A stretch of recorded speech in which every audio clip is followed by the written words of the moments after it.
Welcome to Sacred Justice, a podcast that features discourse rooted in the pursuit of justice as sacred practice. Our weekly discussions reflect on current events, art, media, theology, and how they intersect with the movements for freedom and liberation. We hope that through these conversations, we can foster inclusivity by expanding our learning opportunities. We hope to cultivate digital community beyond the confines of our campus. And we hope to reconnect the church's social and spiritual callings. Join us for the journey.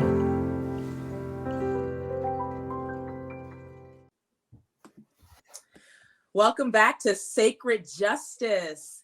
Sacred Justice is a new podcast that will feature discourse rooted in the pursuit of justice as sacred practice. Our weekly discussions will reflect on current events, art, media, theology, and how this intersects with the movements for freedom and liberation. We hope that through these conversations, we can foster inclusivity by expanding our learning opportunities. We hope to cultivate digital community beyond the confines of our campus, and we hope to reconnect the church's social and spiritual callings. So this is what we are going to do this week, the myth of the colorblind Christian, or the myth of colorblind Christianity. Ben, how are you doing today? Oh, I'm doing good, and I'm so excited to be on this podcast. Mia, I look forward to these because this is like the best thing I get to do in my day. So I'm pumped to be here to talk to you about this concept of colorblind Christianity. I'm excited to get into it. So last week we talked about beginning again. For those of you who were able to catch episode 1, we reflected on Eddie Glaude's book, Begin Again, which is rooted in Baldwin. There we go. If you're able to watch, there you go. The thoughts of Baldwin sort of helped undergird that text. But I was also looking at Octavia Butler and this concept of change and God being change, and that in this season of beginning again, we are called to embrace change. Ben, do you have any further or final reflections on this as we inch closer and closer to our gathering plan, our gathering again service? Well, only that I'm seeing now in a lot of places, pastors in our own circle, the Myers Park Pastors Clergy Group, as well as what you and I are talking about earlier, what we're seeing on Twitter. And I think we all need to brace ourselves for some change that we're not expecting. So for instance, the pastors many of the other churches are already experimenting with in-person worship. And every week they're coming up with new things that didn't go well as they're trying to lean back into this. It's a constant period of experimentation. And if we're not all prepared to walk into this experiment, and maybe we need to send out some human subject research forms, waivers for folks to sign before they come back to church, because we are literally going to be experimenting with everything: your faith, your traditions, your beliefs, your ideas, your level of comfort, your passion for music. All that stuff is nothing's tied down anymore, right? Like we talked about last time. So it's going to feel disorienting for a lot of folks. Some people are just going to be glad to be back in the building, and for those folks, we offer God's greatest blessing. Thank you for being just so easy to please and being content with just whatever you can have. But for a lot of folks, it's going to be a dissatisfying and unfulfilling experience. And so, I've heard you say to some folks, like, get ready for finding other ways to supplement your theological and spiritual needs. Don't imagine that any one church or any one pastor or any one staff or congregation or program is going to meet all of your spiritual and theological needs. We have to take responsibility for our own spiritual lives. Yeah. This is very interesting. You're talking about get ready for change. And I'm reading this book by Claudio Carvalhas. What's worship got to do with it? And he's talking about how the church has gotten so used to rigidity for so long, and that true liturgy is going to always be a departure from that rigid tradition, what we thought we were supposed to be doing. The Reformed liturgical tradition, which everybody loves to uphold. He goes, if the people change, then the liturgy changes, because the liturgy are the people. The people are are the liturgy, right? Ooh, And so ooh, and yeah.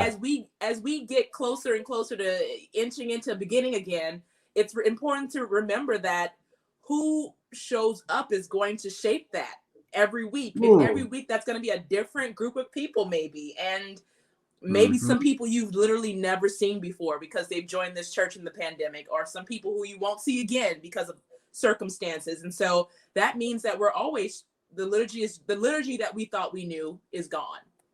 Wow. Yes, and we're repeopling the liturgy, as Yeah. to use Carvalis's claim there. Like we're tying it more closely back to the lived experience and reality of the people in our church. And the thing, so when the people change, the liturgy changed, to your point, and the people on our staff have changed. Right? We have a new staff that Yeah. was not the same staff when COVID hit. We have a new body of people. We have over 40, 50 members who've joined, many of whom have never even been in the building, who are going to come back. Many of them were the first people to sign up for this first live in-person service that we're having on the 23rd. They were like, I got to get in the building, you know? So they were some of the first people to sign up. So we have a different people, and therefore the liturgy is going to reflect the diversity of that body. So it's exciting on one hand, but it's also, everybody's going to be, you know, it's going to be shocking for some. Yeah. Well, that's good. I'm looking forward to, because, you know, I like disrupting status quo. So this is exciting for me. Yeah, on a personal absolutely. note. And I love keeping status quos in place and never messing with them and not challenging them. So it's going to be hard for me. Yeah, you know. So Ben, what's in the news this week for you? What's something that what's going on? And I mean, there's so much. So I mean, you got to pick one. Yeah, we could be all day. We could just do a news podcast. I'm like, let's just talk about all the news we've seen. That's another. Yeah, maybe there may be some weeks where that's all we get to. I'm guessing. You know, I'm trying not to watch a lot of news, but I can't help today but think about the family of Andrew Brown Jr. Today is the funeral for Andrew Brown Jr. And I heard that you know, William Barber is there, and the clergy are there, and Reverend Al Sharpton is there. And, you know, I think about Andrew Brown's family. And while I think it's important that his story and his murder have risen to the light of a justice issue in that city and in our nation, I also think about how hard it must be for his family to just go through the act of burying a child, burying someone that they love and care for. You know, and when you're in the media spotlight, does that make grief harder? You know, are you able to process your grief in the same way? So I think about, I'm praying for that family and thinking about hoping that they have the space to grieve appropriately in the midst of that today. And as we continue to pray for justice for Andrew Brown and his death. Yeah. The other thing, do you want to add to that? No. I was going to add about Micaiah Bryant's funeral was last week as well. Right. And just sort of like, you know, these funerals, they come and they go, and it's just so easy to just like it's one after the next. You can't even keep up. Right. And so when you talked about this funeral, I thought about hers, and I just wasn't even tapped in that day. I couldn't do it. I couldn't do the fanfare, which it is a performance. So so much of Black death turns into a performance now. You know, there's like, you know, like Al Sharpton or whoever's going to show up and do their thing, right? Or like, you know, it just becomes a thing, and I couldn't partake. Mm-hmm. Yeah. Well, and I think we have to give ourselves a rest emotionally from this, because of the onslaught of just death, Black death particularly, but even mass shootings, and it's constant. And I was thinking a lot that week around that funeral about some articles that were written about the adultification of Black girls, particularly as a father of a Black daughter. Lucy is now 11. And, you know, just thinking about what it means for people to be identifying her as adulting earlier than kids her age, and what that means to be treated by white people predominantly, but even also Black people, as more mature or older, you know, and all the just problematic and violence that can come from that. So just, anyway, that was weighing on me a lot as I thought through that as well. There was something else you wanted to say. The only other thing I want to say is, like, sometimes these weeks when we get here, I want to think a little bit about what's not in the news. And what's not in the news right now that I'm kind of on a soapbox about is what happened on January 6th. And here we are in May, and we have forgotten.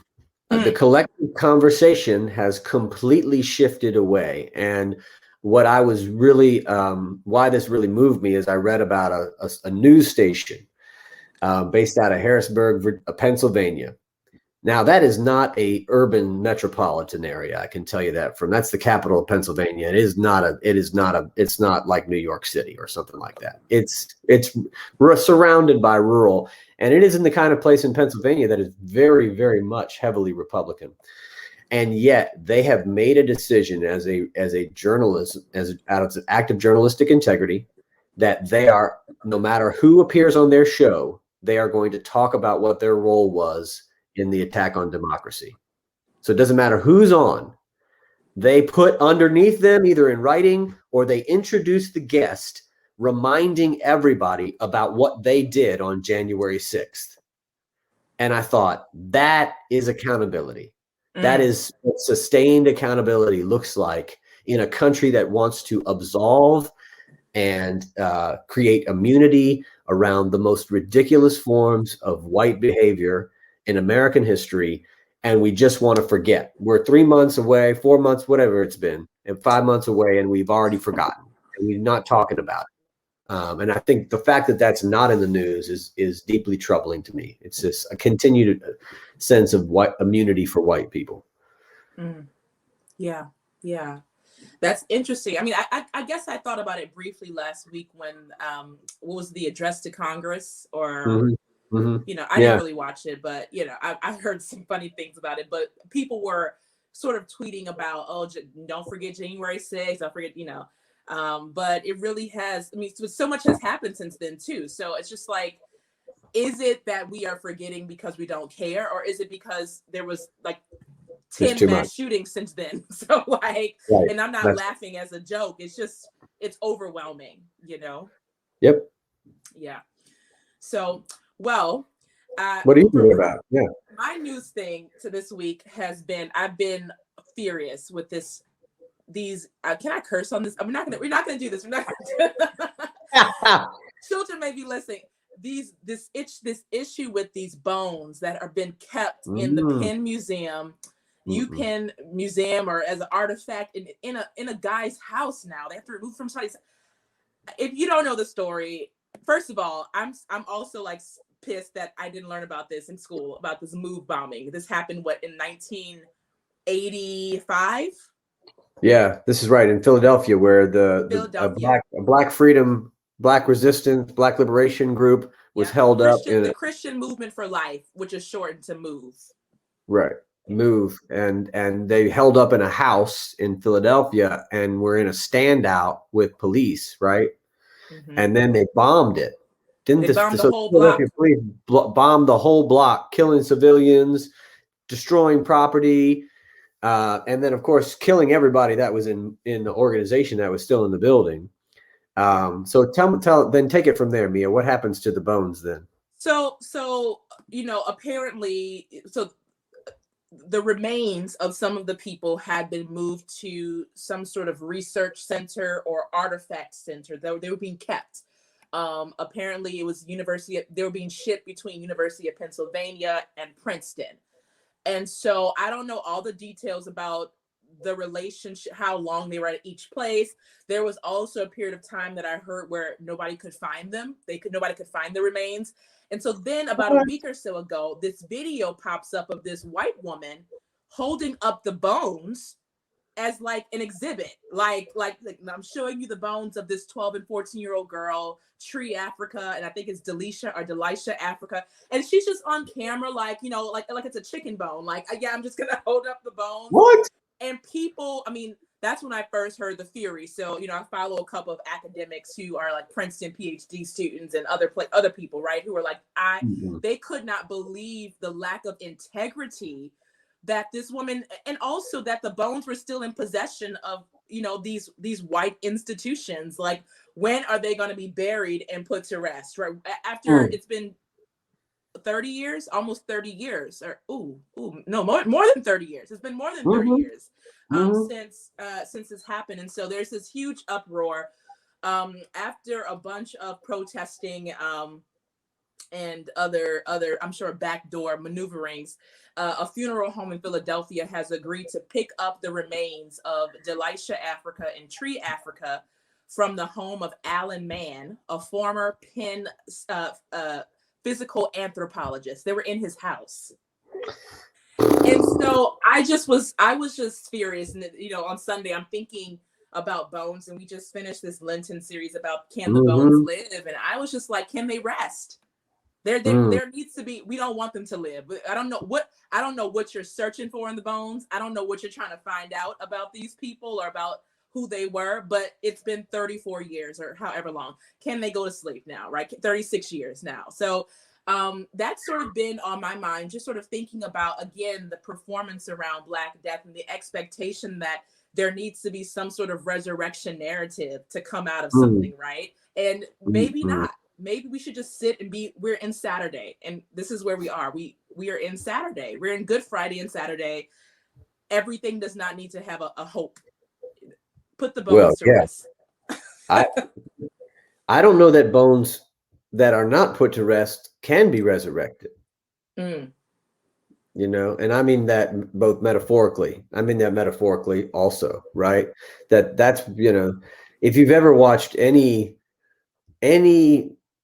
horror movie of any kind or read any horror, right? You understand about what happens when bones are not appropriately buried. When someone digs up some bones from a place, there is a haunting that comes. And so there will be a haunting here. And now this city of Philadelphia probably will be haunted by that bombing for a long time because there's no way to put all that back together. But, this professor, I mean, I think that there's going to be, this is why you have to have some kind of ritual now. You can't just put them back in the ground somewhere or put them back in an archive in a museum somewhere. Now you have to have, this is what ritual is for, might even need to be some sacrifices made here at this point for what has happened, what has occurred. But yeah, you got to put them right again. And I think, you're right. What is this thing about resurrecting them? That's almost like a monstrous resurrection, right? A zombification, right? Instead of an actual resurrection that took place here with these bones, and it's horrible. I would strongly encourage folks to watch the documentary that was made about the bombing of MOVE. It's called Let the Fire Burn. Philadelphia police clash with MOVE. It's from 2013 that was done. And it's good. I mean, it'll give you some information. I mean, it's also at a point in time where that event occurs at a point in time that is right in line with what we're going to dive into today, Mia, which is a moment of colorblind racism in America that's tied to colorblind Christianity. But that's what's going on in 85. You have this moment, right? Anyway. Well, let's get into it. So our topic today is, the myth of colorblind Christianity. I mean, I argue it's a myth, but you may argue otherwise. And so, Ben, you brought me this idea. I'll let you take it away. But I do want to open us with a quote. I was looking for a quote that could capture sort of my fury around this idea of colorblind Christianity. And nobody does fury like the late James Cone, who died 3 years ago, maybe like a week ago, but the 28th of April. So about a week ago, that was the anniversary of his passing. And so nobody does fury quite like him from a theological standpoint. And so in his book, A Black Theology of Liberation, he says, in a racist society, God is never colorblind. To say God is colorblind is analogous to saying that God is blind to justice and injustice, to right and wrong, to good and evil. Certainly, this is not the picture of God revealed in the Old and New Testaments. Yahweh takes sides. On the one hand, Yahweh sides with Israel against the Canaanites in the occupancy in Palestine. On the other hand, Yahweh sides with the poor within the community of Israel against the rich and other political oppressors. In the New Testament, Jesus is not for all, but for the oppressed, the poor, and the unwanted of society, and against oppressors. The God of the biblical tradition is not uninvolved or neutral regarding human affairs. God is decidedly involved. God is active in human history, taking sides with the oppressed of the land. If God is not involved in human history, then all theology is useless, and Christianity itself is a mockery, a hollow, meaningless diversion. Woo. That is the late James Hell Cone. How could anyone say it better? Rest in power, James Cone. Woo! You can't. Take it away, Ben. I don't know what to do except to just keep going deeper from where Cone begins there. This concept has come up for me because I've been doing a lot of anti-racist training with white folks. And one of the first things that happens, this is not so much the first thing that happens with our Myers Park folks, because they've done a lot of deconstruction of their Christianity before they ever get into whiteness groups. But in a lot of folk groups with other churches, and I'm going to blame the Methodists since my family is Methodist. Methodists tend to be the ones who are most apt to do this, is to fall back into when we first are confronted with the history of slavery and systemic racial injustice and oppression. The first thing we do is to kind of fall back into our Christianity and to say things like, we're all created in the image of God, right? We go back to that early Genesis text that is the foundation of so much of both Christian anthropology, theological anthropology, and Christian ethics and the thought of Christian ethics. But the problem is what we're really appealing to or falling back to is and not really a true humanism, maybe you'd call it, or a true solidarity of human people and communities and tribes and nations and whatever. We're falling into a construction that we've made for ourselves that is really a colorblind Christianity. We're using, in many ways, the image of God as an evasion from dealing with the ways in which whiteness and white theology have created the systems that we live in and the systems of injustice. As I'm thinking about I'll have a lot of white people say, particularly white Christians will say, I don't see color, right? I just see people made in the image of God. So it's like, I'm calling this like the Christian version of like colorblind racism, which is the same. We live in a post-racial society. And so I wanted to kind of get into what is colorblind racism and what is colorblind Christian racism. I mean, that's really what it's called. You said a myth, but yeah, it's like colorblind Christian racism. It's not actually color blindness. It's another form of mythology that is used as an evasion from dealing with issues. I think it shows up most particularly in a lot of evangelical multicultural spaces. I was just thinking this.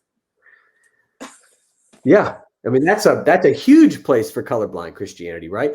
I remember going into the churches that are multicultural evangelical churches, and they have the flags of every nation around the wall, right? They have all the flags of every country, that's how they avoided the whole worship of America thing. They put every flag, right? So now they're worshiping everybody's ethnicity or some sort of universalism. Right. That's what I think is happening. To what Cone was reading is that there is a radical particularity in the way in which God operates in Old and then in Jesus in the New Testament.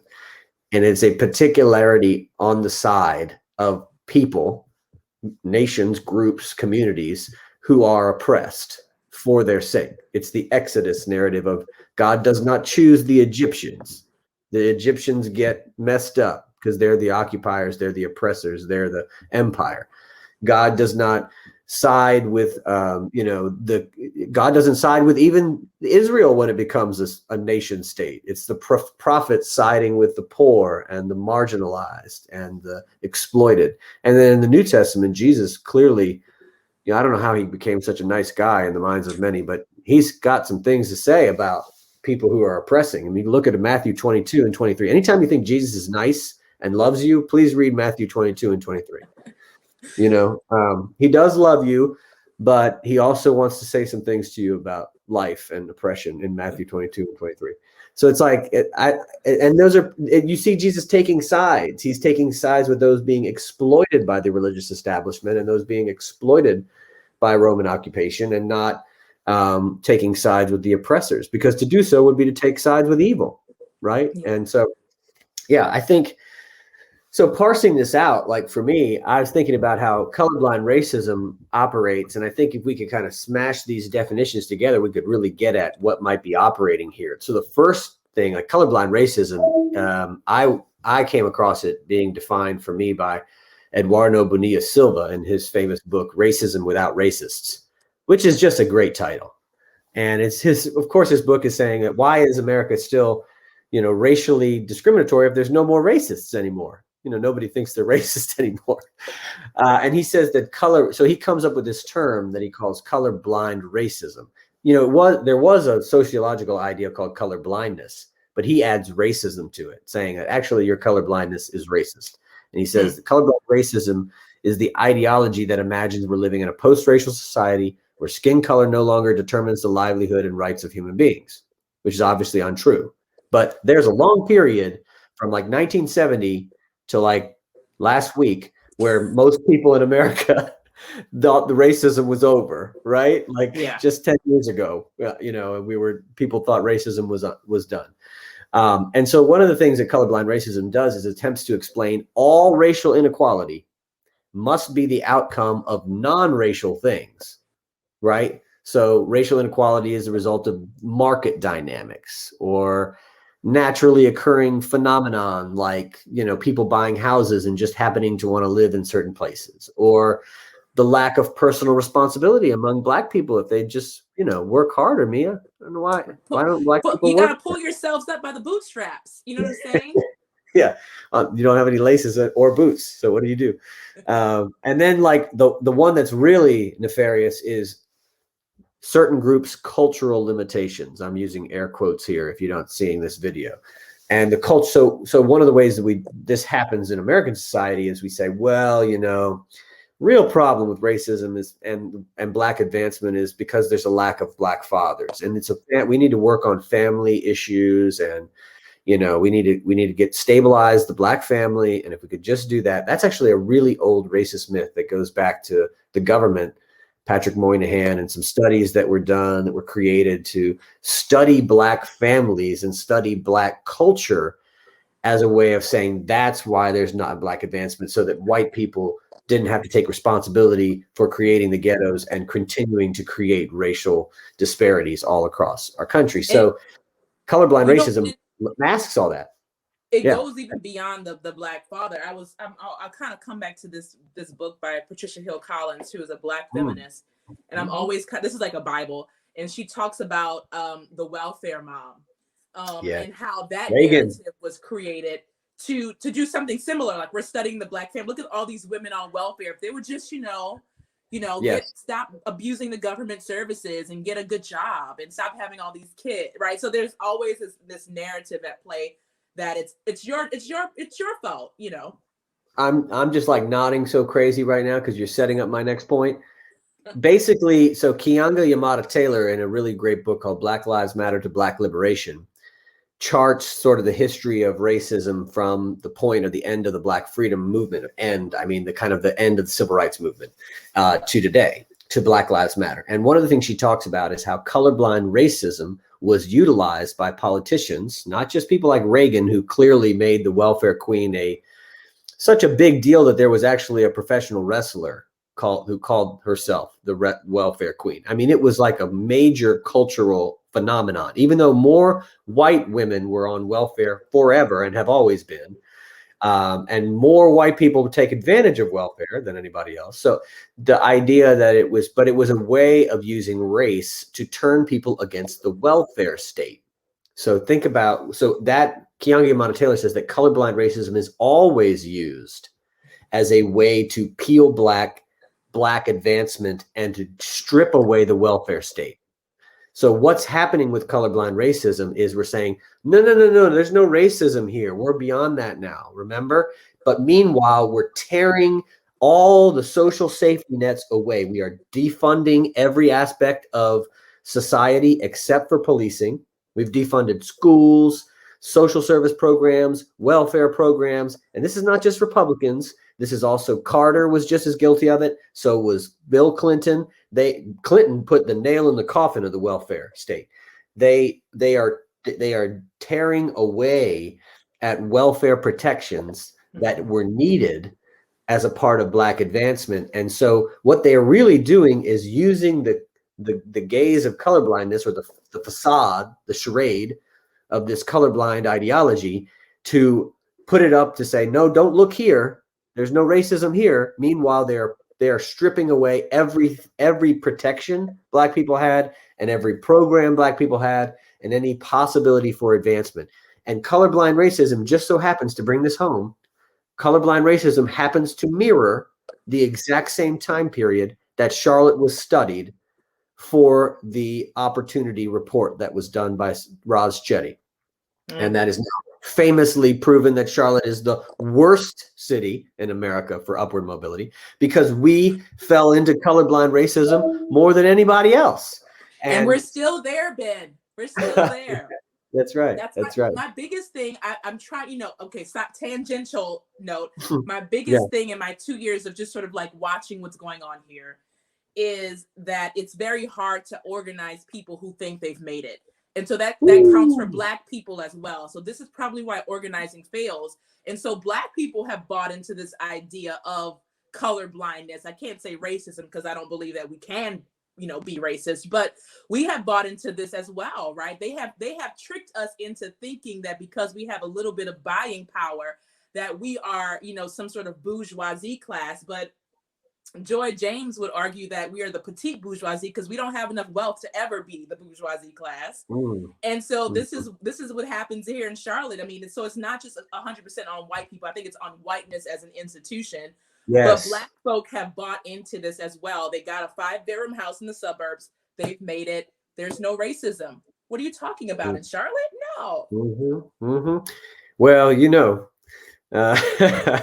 I'm not equipped to talk about the Black bourgeoisie. I don't know that that's my place, but I see a whole lot of it. And Keeanga-Yamahtta Taylor that's basically her whole book. And she basically talks about the rise of the move away from direct action, Black organizing in liberation and freedom movements that were based on nonviolent direct action or violent direct action, to Black people running for political office. This takes place in the early 70s, but and really leads all the way up to today. And it's a change in strategy of trying to attack systemic racism.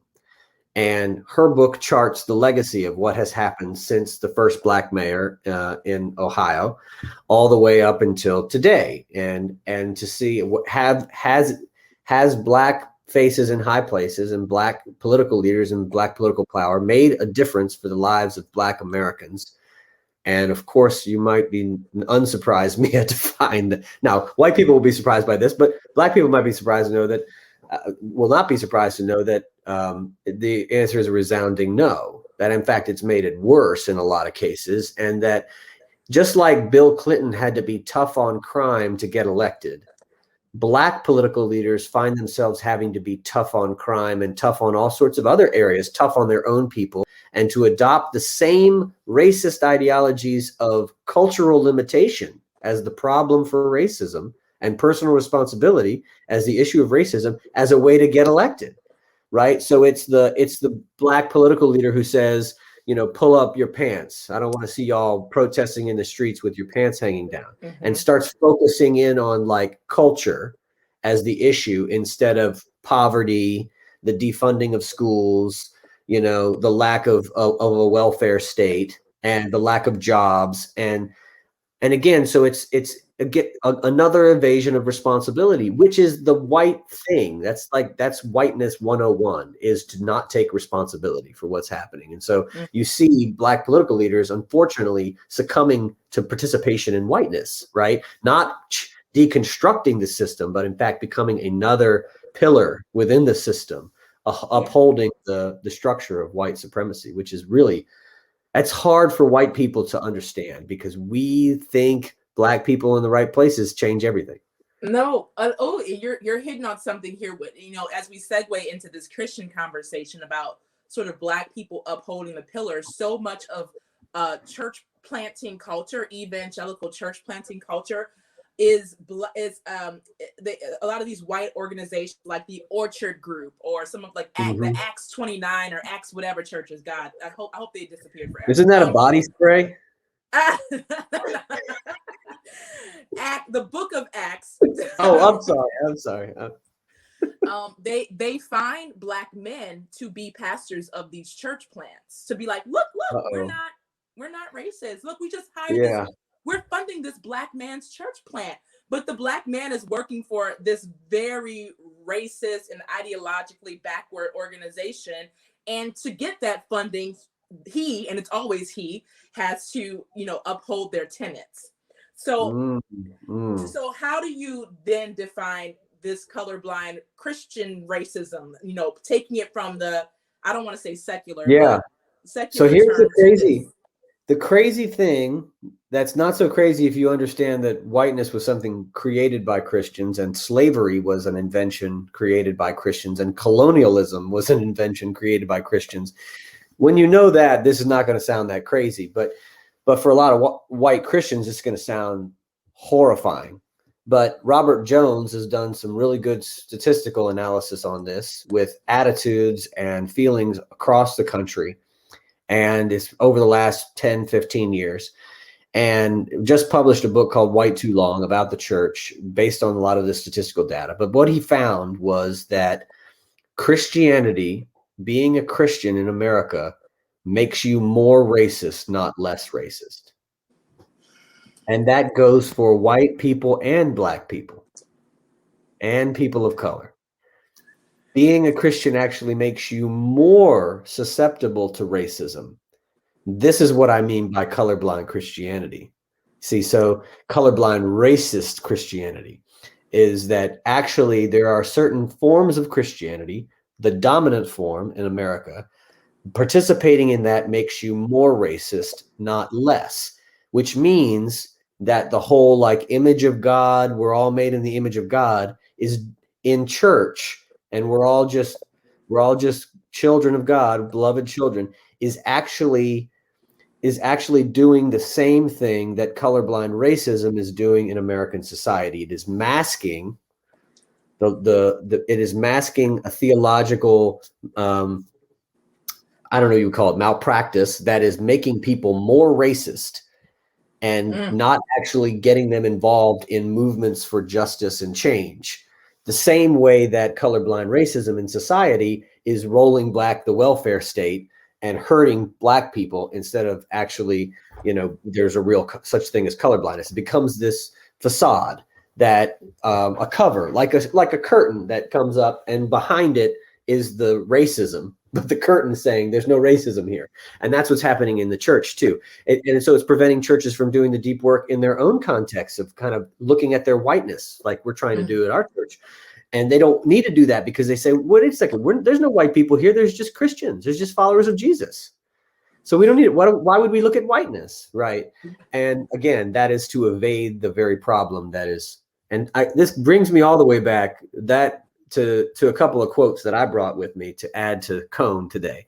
One of them comes from, and I'm trying to get at the origins of how did this happen? Like, how did we get to a place where being a Christian makes you more racist in America? And I'm going all the way back to a white woman named Lillian Smith, author of Killers of the Dream, who was writing, this is back in 1945. She wrote an article called The White Christian and His Conscience, which is, it's a little dated from its gender But because it's talking about men and whiteness, it kind of works. So here's the quote. She says, let us look at ourselves with humility and honesty. The white man in America was willing neither to give up Jesus nor to give up the slave. He was willing neither to give up democracy nor white supremacy. He was willing neither to give up his conscience nor his comfortable way of life. Today, he is still unwilling, with the result that in many areas of his life, he has given up his sanity instead. And then she says, we cannot understand race in America or America at all without understanding the role that conscience has played in our national drama and our personal lives. But then she says, what a profound conflict it created. Now that's 1945, right? And I think what we see is that trying to hold slavery and Christianity together from the very beginning of the founding of this nation, it destroyed Christianity to the point where the Christianity is not even, like Frederick Douglass says, between the Christianity of the religion of Jesus and the Christianity of this nation, I see absolutely no similarity at all. So it destroys, but we've never gone back in and said, we got to start over again and redo this thing and rebuild this thing, because somehow this religion that we were taught thought slavery was okay. And you can't just then get rid of slavery and think that the religion that created slavery is still okay. You got to go back into the religion and deconstruct. How did we come to a point as people of faith where we thought enslaving other human beings and being Christian were compatible? And this is where Baldwin comes in. Baldwin has a very similar quote to Lillian Smith, where he says, the people who settled this country had a fatal flaw. They could recognize a human when they saw one, and they knew they weren't anything but a human. But because they were Christian, and since they had already decided that they'd come here to establish a free country, the only way to justify the role that chattel slavery was playing in their life was to say that the chattel were not human. For if they weren't human, then no crime had been committed. And then he says that lie is the basis of our present trouble. And so I would say a religion built on a lie, which is what white American Christianity is. A religion built on a lie is not a religion. It is not true. It's not related to Jesus. Jesus was all about truth and reality and honesty. And so basically, I don't even know what to describe. I think I wouldn't even call it Christianity anymore. What we have is white American folk religion. Yeah. Right. And that's what it is. And it's this colorblindness that's continuing to keep it in place. I have pastors that, I follow closely who they don't call themselves Christian. They call themselves followers of the teachings of Jesus. And they are very intentional about that. When we used to walk into church, who are we? We were followers of the teachings of Jesus. Because there was something about sharing this very precarious identifier that was just, the amount of time we have spent on this podcast, on various podcasts, but in church, trying to say, no, we're not that kind. Just think about the energy we've invested in trying to, reclaim and say, no, we're not that. It's almost like we need a new term because this has taken over and it's filthy, and I don't know if it can ever be clean again. Yeah. Well, Howard Thurman said, I'm a follower of the religion of Jesus. Right. And of course, the religion of Jesus is Judaism.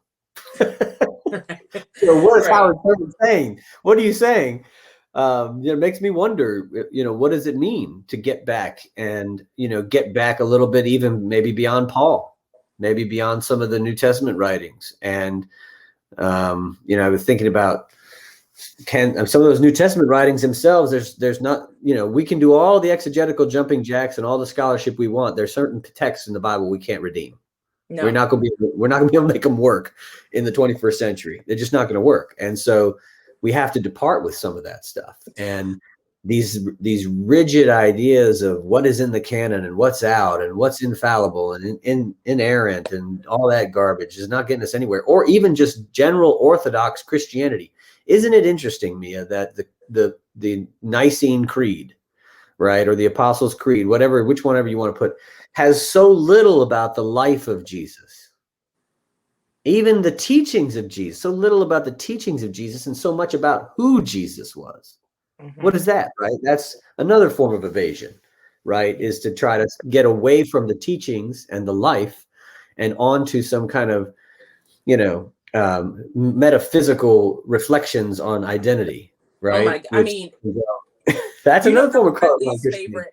That was my least favorite part of, when I was writing my ordination paper and having to, make sure I put in things about, the Council of Chalcedon. And I'm just like, Yeah, people arguing about, is he God? Is he not God? I'm like, can we just move on to what's important? you know, right, right. I mean, obviously it's important to a certain extent, but then it's like, we spent so much time and years arguing about these things. And I feel like this is why we're here, why we are here where we are now. Right. Um, Well, and and again, so this goes back into like what has to be deconstructed, right? And it conversion became some sort of ascent. Like conversion is how we become Christian, right? It's the fundamental piece of evangelical Christianity, right? The first and second great awakenings are built on the idea that there are a lot of Christians who are saying they're Christians, including priests, that are not actually converted and have not had a true, authentic conversion experience, and therefore are not. And so we've got to have a massive revival that goes through the whole country to try to convert all the people, including all the priests and all the people who are already attending religious services, right? So there's some good parts about that, but a lot of it is really, a lot of it's authentic, but a lot of it's not, because it's based in this sort of idea that, well, what is conversion, right? And so a lot of people are running around saying all you have to do, right, is to have a genuine religious experience, whatever the hell that means, that you can describe. So date and time when you were saved, right? And that you can describe this experience. So already we're preferencing people who are highly linguistic, who are public speakers, extroverted people. We're not dealing with any possible ability or disability issues that could possibly be present in that question. And then we're saying that it's an ascent. The conversion is an ascent to the lordship of Christ, an ascent to the divinity of Christ, an ascent to Christ's lordship over one's personal life, right? And lordship in general. And very little of it has to do with morality. Now, in both of the Great Awakenings, there are all kinds of conversations about morality. Sometimes it's anti-drinking. Sometimes, Charles Finney was actually anti-capitalist, and he was early evangelical for folk. People don't understand that about Charles Finney. He also had some really egalitarian views of women, but he also participated in this Great Awakening. And so conversion has meant different things depending upon the particular evangelist you're talking about. Billy mm-hmm. Graham, and it's about going to heaven when you die, securing your eternal reality. Almost none of it is about your material existence here and life here, No. and a change in what it means to live here. And that's because conversion is built around the concept of preserving the institution of slavery. In America, the very idea of conversion is developed so as to preserve the dehumanization of Black people, the supremacy of white people, and the institution of slavery. Yeah. And it doesn't matter that some of the Great Awakenings led to abolitionist movements. They were still built in a conversion idea that was so torn away from material reality that the religion continued to prop up systems of oppression in our society. Because, right, it goes from slavery to Jim Crow, and they're still preaching that conversion mess. Yeah. Right? All through the 20s and 30s and 40s and 50s. Right? Yeah. That's when Billy Graham comes along, and you have these revivals. It's the same kind of evangelical Christianity, divorced from the reality of oppression in America. Then, as we begin to wrap up, I have a question that a conversation piece. It seems that there are quite a few younger-ish folks who are gravitating to these churches that are multicultural. We'll call them that. Evangelical-esque. We'll call them that. And there seems to be this desire on some, not everybody, but there seems to be this strong enough desire that people want to be in these multicultural spaces. There's something that feels redemptive about them. Like, look at me, I go to church with Asian, white people, and all kinds of people. Look at me, I'm cool. Like, this is our multicultural thing. Mm-hmm. Mm-hmm. Where does that come from? As we're wrapping up this conversation, is that also a form of the myth? how is that exercised, right? I'm just trying to make sense of it as I'm witnessing this growing collective of, I don't want to name the church, but there's this huge church in Charlotte, and they're really working really hard to get Black people in there. So they started hiring some Black worship leaders, and they're making all these cool music videos and things. And there's this like push to be like, look, this is the real kingdom of God. Yeah, one of the most humiliating and embarrassing statements I've ever heard someone say before, and I can't even remember who said it now at this point, was that Stephen Furtick preaches to more Black people every week than any Black preacher in Charlotte. There's so much to deconstruct there that we need to do a whole nother podcast. So let's put a pin in that one. But let's go back to the multicultural idea. Yeah. So I think it's an aspirational goal that is somehow tied to kingdom. What we imagine, because we've read the book of Revelation, that there will be people from all nations and tribes and ethnicities around singing in this incredible choir in the book of Revelation. You can't deny the vision, even if you're a biblical literist. You have to look at it, right? Yeah. And so the question is, how do we get there, right? And does every particular church need to model that eschatological vision? That's an interesting question. So this idea that I think that's where they feel like they're worshiping the way the kingdom was intended, where there is no distinctions, and there's a multicultural aspect. So it's like, and a lot of those churches are popular in places that are not very multicultural as communities, right? That are predominantly very white places. Multicultural churches become very exciting. Like, nobody's talking about the bang of multicultural churches in Brooklyn, right? Like, that's not a new thing, right? It's very interesting in suburban Charlotte, but it's not interesting in a very diverse place like, a super diverse place like New York that's been diverse forever. I will say, I think that if the aspiration by the white leaders is to diversify their community without attending to the whiteness, all they're really doing is including people in whiteness. They are, right? You're just assume it's like any diversity initiative at a white bank. You're just saying, come figure out how to be white, let's dilute our whiteness a little bit somehow. But you're not even really diluting it that much when you're assimilating people into white culture and white power, or the white ascendancy, right? Which is tied to economic capitalism and progress and all kinds of visions of human flourishing there. But I think, so I'll give it one story that I think illustrates the problem of this. I can't say names, but I did a group of clergy who went through the whiteness group with me, who were retired clergy. One of the clergy who went through just retired from 40 years of leading the largest multicultural church in a particular state, in a very white Midwestern state. Okay. He was the pastor of the largest multicultural church in that state for 40 years. And in the course of doing some work on race before the course, but also in the course, he said, I led a multicultural church for 40 years, and I had no idea how my whiteness was impacting my staff or members. Mm-hmm. So why is that a problem? Yeah. It's a real problem, because that means that colorblind Christianity in a multicultural setting can make it impossible for the head clergy person to understand how their power and their whiteness is operating in harm on the lives of others in their context.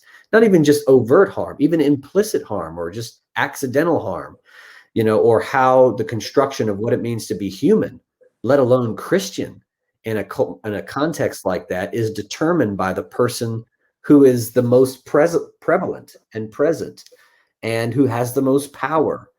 And how do you do the deconstruction on that? And he said, I went through my whole career, and now I have to reckon with that. I've got to wrestle with that. So I see that as a warning to multicultural church leaders, particularly white multicultural church leaders, is you should be talking about whiteness more than anybody else if your setting is becoming more diverse. Yeah. Because that means you now have people who you have that are stakeholders of your organization that you can't continue to harm, that you can't continue to live in colorblindness around. You have a responsibility. Yeah. But of course, responsibility in white people, it's like oil and water. Well, I hope that it doesn't continue to be that way, because I would like to see some responsibility taken. And I think that was a good, closing point. Just sort of thinking about the dangers of colorblindness. And I find it offensive, because for various reasons. I think it's stupid, but that's well, I was actually going to ask you, do you mind ending on that a little bit? I'd just love to hear your thoughts. Like when you hear someone say in a church setting, like, I don't see color, we're all made in the image of God. What goes through your mind? Just give us like 3 minutes on that. First of all, okay, so I think it's stupid. I think it's anti-biblical. So, but besides it being stupid, that's not a very intellectual argument. I think that, I first of all, for you to not acknowledge my Blackness is dangerous, right? I think about it all the time, right? I can't help it. So I feel like you should have to think about it too, for all of our safety. But even when you look at the biblical text, like, I've preached Acts 8 7 times, I don't know how many times, where the Ethiopian eunuch is baptized by Philip. There are very clear markers in the text that when something is written in the Bible, it's there on purpose, right? After all the editing that was done, right? It's there on purpose. So when they talk about this Black man getting baptized in the middle of a desert, right? Yeah. I think that that's intentional. And so I think that colorblind Christianity is anti-biblical. I think that, they wouldn't list all these nations and all these different people that were converted in Acts if it wasn't important. That's such a good point. Yeah, Jesus doesn't say like, no, they're not a Samaritan. They're made in the image of God. Right. No, he just says like, dude, the Samaritan stuff is for real, but we still got to love these people, Yeah. So, that's kind of where I go with that. I try to give him a little Bible with the argument, but otherwise I think it's silly. I mean, it's centering whiteness in a very peculiar way. Right. So, but I mean, we're out of time, so I have to do we have to do a part 2 of this. We'll do another one on that. Yeah. Churches and other things, and why, I'm curious and maybe I need to bring a guest on as to why we feel that so many, particularly younger Black people, are drawn to these spaces. I have a lot of peers who are just kind of like, why is this happening? Why is our generation abandoning the Black church or the Black experience for not just a white church, but the evangelical white church? Right. That's right. A certain kind of thing. So, but on that note, this has been a very fruitful conversation. Yeah, this has been good today. Join us next time. I have some special guests lined up. And so I hope that you stay tuned to hear what they have to say on topics. Thank you for joining. This is Sacred Justice. Friends, that was our episode this week. As always, please email your questions and your suggestions to Reverend Mia McLean at mmcclain@myersparkbaptist.org. Until next time, take care. This is Sacred Justice.